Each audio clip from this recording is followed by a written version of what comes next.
This video has already started, and I'm not even prepared. I can say this, my ex-wife is suing me because I made an amusing remark about her.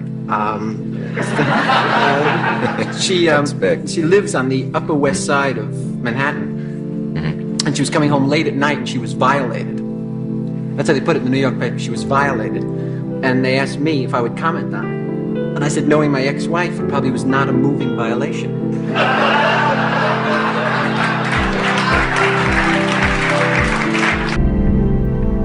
I was saying no, and he wouldn't get off of me. And I was pushing, and he wouldn't get off of me. And it was like this weird, transcendent out-of-body experience, and I just made the agreement with myself that I would just let it happen so that it would be over faster and that I would get out of alive, because I really didn't feel that that was necessarily the way it was going to go. And she got very drunk and slept with me, and the next morning she just looked at me like, like I feel like she had felt like she had raped herself with me somehow. I just was sexually assaulted by a child. 9-year-old Jeremiah Harvey was in a Brooklyn convenience store with his mother and little sister last week when Teresa Klein accused him of sexual assault. That's right, the son grabbed my. She then called police. Did you have any idea why the woman said she was going to call the police? A review of surveillance video proved that Jeremiah had not assaulted the woman. His backpack accidentally grazed her. I always kind of thought like in the back pocket was the word no and physically pushing someone away. And I can't tell you how many times that I thought, if I keep this thing, this like secret weapon in my back pocket, whatever it is, the no or the pushing away or telling someone that they're scaring you, like all these things that you would never want to hear from someone that you care about. If I keep that in my back pocket and I only pull it out when I really, really need to, then it'll be okay. And then he said something to me that, like the fight just went out of me. And he basically said, I can tell that you like it forced. And I was kind of like, God, I feel a little bit like I'm participating in this because I do have preferences, but that doesn't negate that I said no. And it doesn't negate that I pushed him away. And I kind of felt like this is going to happen whether I want it to or not. To my circle of friends, I'm tame. My sister's off the charts. I play practical jokes on her constantly, though. I got her so good a few weeks ago. I replaced her pepper spray with silly string. Anyway, that night, she got raped. And she called me the next day going, "You son of a bitch!" Congratulations, you 5 ladies no longer have to pretend to be attracted to Harvey Weinstein. Think of your son. Think of your husband. I've had many false accusations. A promising college football player's life dreams shattered as he was falsely accused of rape. His accuser, 19-year-old Nikki Iovino, told police that she went to a party where 2 football players forced her to have sex in a bathroom. She later admitted that she had sex willingly and was afraid that if she admitted that, another student wouldn't want to date her.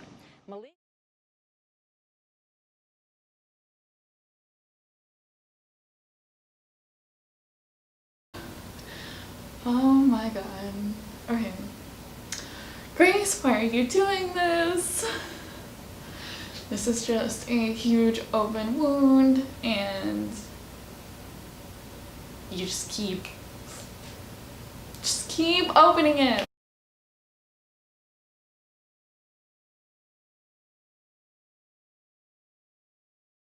It is 11:35 a.m. It's Thursday. This video is going up on Sunday.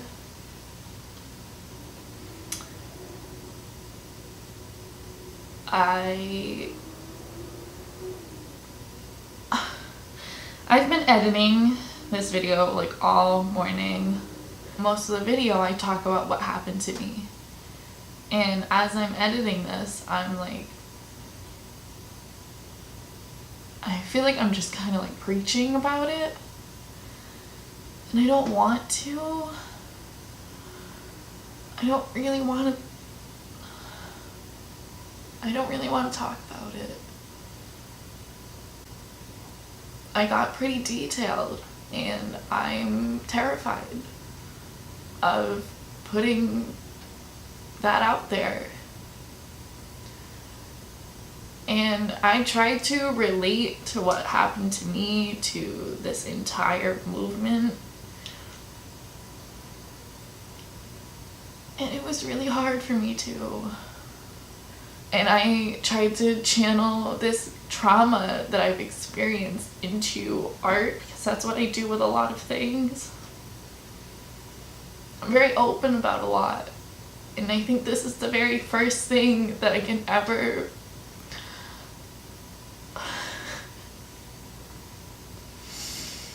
I can't really be open about this quite yet.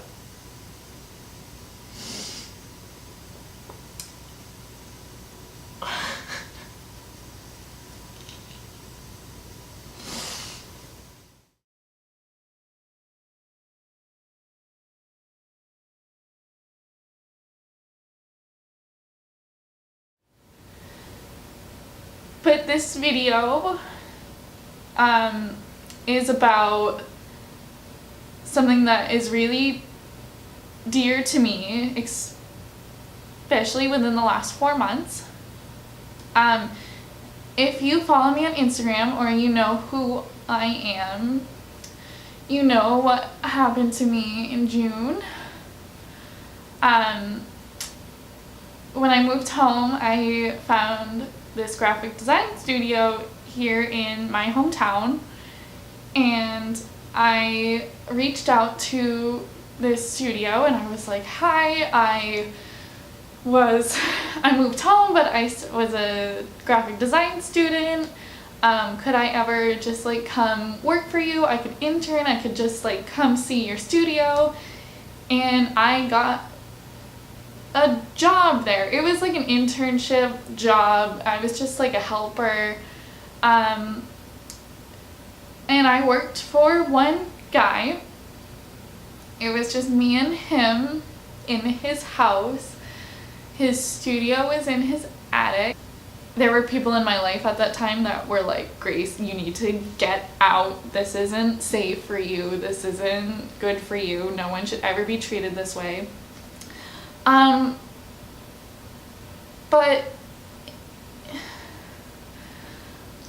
I don't really know how to talk about this.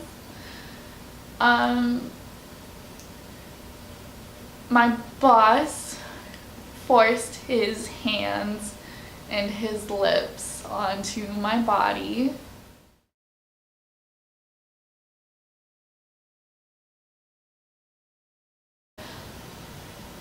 A lot of us feel like we don't know what to do. You know, because maybe we're supposed to get angry.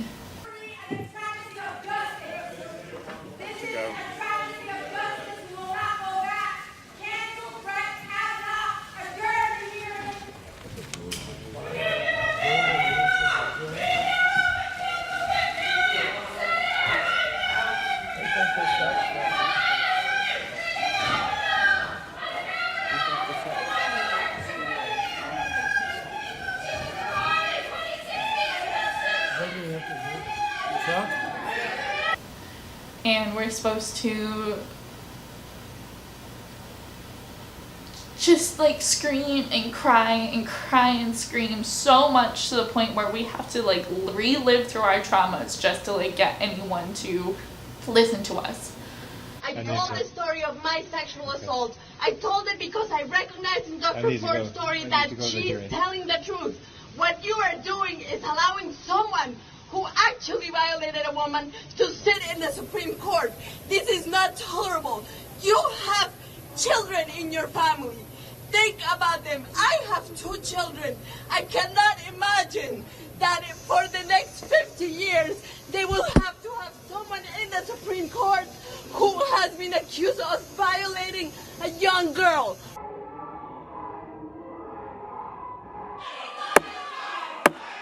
The Sergeant at Arms will restore order in the gallery.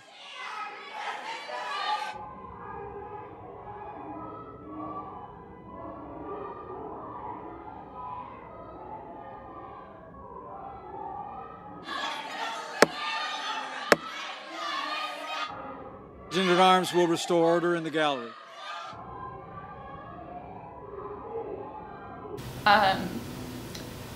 Or maybe we're supposed to show what we're wearing. I was wearing a floor-length skirt, a Tampa Bay Buccaneers t-shirt, and an olive green hooded sweatshirt and a pair of Puma sneakers when I was raped on my dorm room floor.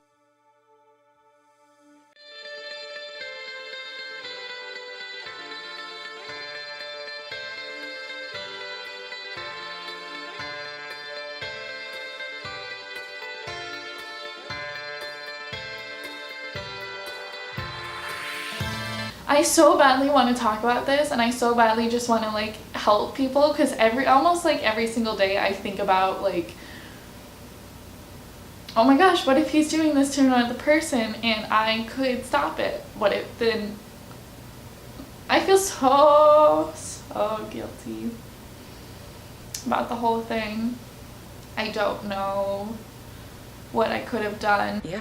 No, I mean, I've been talking about being a sexual assault survivor for over 2 decades now. For 20 years, I've been trying to tell my story as honestly as possible, and basically with the goal of never having to hear Me Too ever again. And I talk about that in my book. So it was so wild the other night to see Me Too trending, and when I first saw it, my arm went numb. You know, post-traumatic stress syndrome from the rape. I saw Me Too and my arm went numb. I thought it was all about me.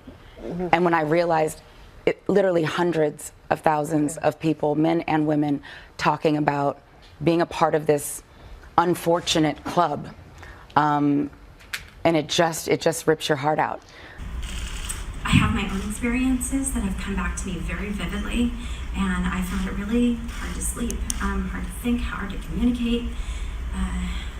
A lot of the feelings I've been having about anxiety, about being honest, the guilt for not speaking up earlier or taking action, true disgust at the director who assaulted me when I was 16 years old, and anger that I felt at the agents and the producers. This time last year was when the Me Too movement went crazy. It went viral. Alyssa Milano had sent out a tweet to all of her fellow actresses and actors and was just like, reply to this if you have been a victim of this. And at that time, I was like, no, I will like never be a part of that. At that time, I can literally remember being like, whoa, this is crazy, this is like insane, this is awful, why is this going on? But I literally thought that would never happen to me. Do you guys feel the pressure to talk about this kind of stuff? I don't want people to feel alone in that sense, where it's like it's a Me Too, like whoever it is that these people in America and the world and the country and the universe are looking up to, you know, if it's a public figure, I want them to know that people have been there too, and you know, I've personally been there, and it's not even in a victim statement at all. It's just a fact of like Me Too, and like I've been there, and I've been sexually assaulted twice in the past year and a half. Really? And I feel empowered now from it. Not at this, I mean, yes, at this very moment, but in the past few months. And I haven't even told half of my family and friends that. So that's something that's very vulnerable to me and very, very private to talk about. But I want to talk about it on this because I want people to know, and it wasn't in a work environment. That's something I also want to say. Women and men, we get brought up to 2 different societal levels. Are you guys talking to the guys your age about this stuff? Yeah. It's been weird to talk with other young actors about it because they're like, oh, I was just so shocked. The male actor. Yeah, and I'm like, I fantasize about being shocked. Yeah. I'm like, I'm immune at this point. God, it's like not shocking for me when I wake up. I mean, we talk about this. It's like when you wake up and you see another thing, not shocking at this point, but it is sort of interesting when I've talked to other male actors who are my age about how shocked they are. And I'm like, wow. Is that frustrating? Well, it's just like, it's a different world. They grow up in a different world. You're not thinking, is that creepy man? Like, I don't want to be alone in a room with him when I like, there's just so many things that I've caught myself on a set now, like, shit, I should not be thinking about, is it okay if I like do this or if I get my mic pack on? Like, 8 years old shouldn't be getting a thigh pack on by a man alone in a room. Right. Shouldn't. Our father reminded us, he was like, this is why I'm always with you guys, like when we're in studios, because I know what goes down and like I just want you all to be protected and I know what happens. So that's why I'm always here. I'm always your protector. And he always made that very clear to us. Guys, this is a really delicate, sensitive topic. Thank you guys for being here. It's a crazy time right now. We thought it was really important to address what's happening in the world, but specifically also in Hollywood. I mean, every single day it's another story, and people seem completely shocked and blindsided. I'm just curious, how do you guys feel as men right now navigating this this climate, this world? Scared. I'm a little scared just because I think it's not going to stop. I think we're going to keep seeing this, and there's people that I didn't think would be coming out like this. There's a lot of stories of people in my space who are interviewers. It's like every space, from CEOs to actors to executives to interviewers to men in powerful positions. So for me, it's just like, it's a lot of people. Yeah, certainly. We've glorified the idea of crossing the line. We've made it, you know, you come into the entertainment business, fast cars, fast women. You know, that's what we're told. Oh, look how great that is. You come in, you're going to win. You're going to get that nice car, and you're going to get that girl. And like, they're objects. Boys will be boys, and, you know, guys are pretty lusty, and you needed to be careful when you got them around young women, particularly if there was parties and alcohol, so the rules were pretty tight. Well, the sexual revolution that began in the 60s did away with all that. Put your hand over her mouth. Why was she all alone? Wearing her shirt that low. They said boys will be boys, deaf to the word no. As you predicted, there was a wide range of responses to your coming forward.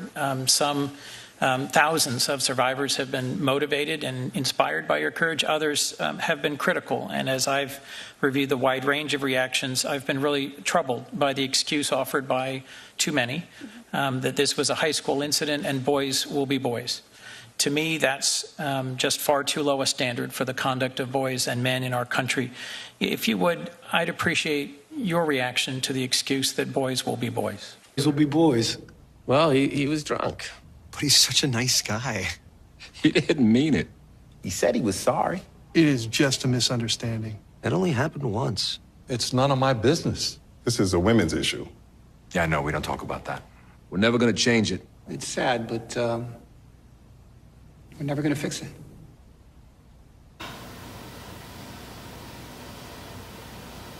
I don't know how to really talk about this. And maybe I shouldn't be talking about this because don't really have a straightforward answer, and a lot of us don't, and I feel like I'm just contributing to, like, you know, how can we fix this? How can we make this better for people? And I truly just, like, 100% believe that the more people talk about this and the more, like, stories are shown and the more you talk about your own experiences, which I know is, like, so extremely hard to do, and I completely understand why you don't want to, because it shows that you're vulnerable, and it shows that you are raw and emotional, and that's okay. it's so okay. When I first put out a statement onto Facebook and onto Instagram, and I first talked about it, I was shaking and I was terrified and I cried through the entire thing because I didn't know how people were going to react. And there were people that removed themselves from my life because another person came into my life and hurt me. And that's sad. And it's so sad when people don't believe you and they don't take you seriously because you have so much trauma and you have so much build up in your brain and you just can't really wrap your head around it. Or maybe this is just me, but it's honestly really, really frustrating. I wanted this video, my purpose and intent for this video was so that I could talk about something that is really hard to talk about, but that is important and that can help future people. And honestly, to any parent that is watching this, no matter what their age is, 5 or 8 or 10 or 28 or 42, have you taken time out of your life as a parent to talk to your children about consent? Whether they are a female or a male or they're non-binary? Have you told them what consent is? Because a lot of mothers right now and fathers are no, that's not my son. My son wouldn't do that. But have you talked to them about it? Have you talked to them about consent? Are schools talking about this? No means no. Unless someone does not say yes, that's not consent. You do it. You can do anything. Whatever you want. Grab him by the pussy. You can do anything. It is sexual assault to grab a woman's private parts without her consent, to kiss her without her consent, without warning, which is exactly what Trump described on those tapes. This is suggesting sexual assault. And that's a very unfortunate phrase, and people really should stop using that. Why? Because I know him better and I know better. But it's what he said. This term sexual assault has been bandied about. I don't think he was advocating sexual assault on that bus. You had a lot of surrogates focusing on the words. It's shockingly lewd. It was guy talk.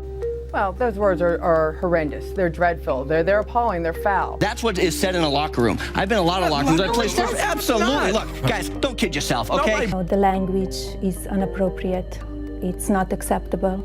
And I think a lot of these people who are focusing on the words just don't really understand what sexual assault means. He said he starts to kiss a woman and then they let him do X, Y, or Z.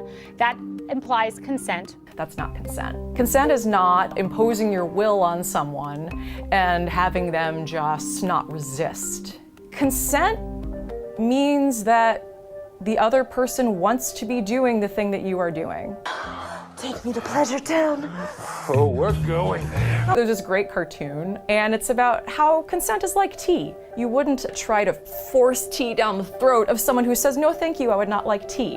Whether it's tea or sex, consent is everything. We understand this with food, but we don't really understand it with women's bodies. All of a sudden, his hands were all over me. He was like an octopus. It was like he had 6 arms. He was all over the place. There's been a weird tendency on the right in general to minimize the role of consent in sexual assault. The left will promote and understand and tolerate anything as long as there is one element.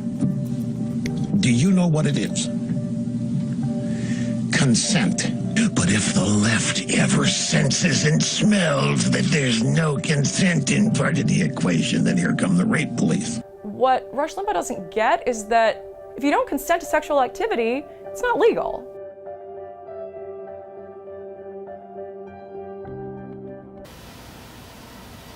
We shouldn't live our lives like this, and we shouldn't,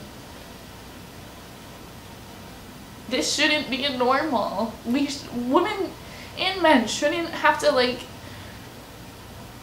change the way we live because of people's mistakes and people not being fully educated. And so honestly, I will probably never stop talking about this, and I will never stop trying to figure out how to stop this and how to figure this out. And I'm so sorry to people in my life that have experienced this and I didn't understand and I didn't fully help. I didn't understand it until it happened to me, and I feel extremely guilty for that. And so I'm going to talk about this, and I will never stop talking about this, and I will talk about this so much, and I'm going to try and make a difference, and I'm going to try and make a change. I don't know how the hell I'm going to do this, or like how am I even going to start, or like even if this is like a good idea, but something needs to be done.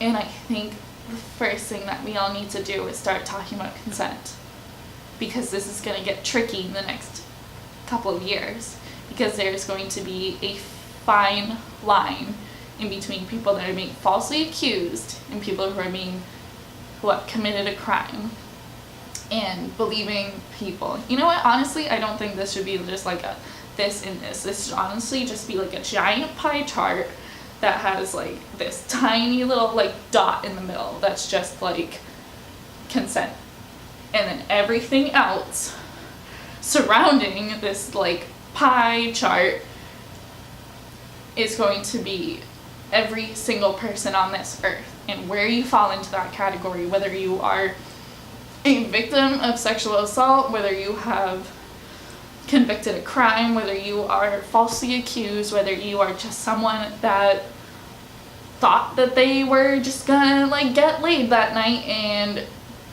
didn't quite understand what consent was, and you just like made a mistake. That's still convicting a crime, and that's still not knowing what consent is. And I'm so sorry that we have to have these conversations. You know, if we had these conversations and we talked about consent in high school, and we talked about consent in middle school, and we talked about consent in elementary school, and to understand growing up with that, you know, maybe this wouldn't have happened to me. Maybe this wouldn't have happened to so many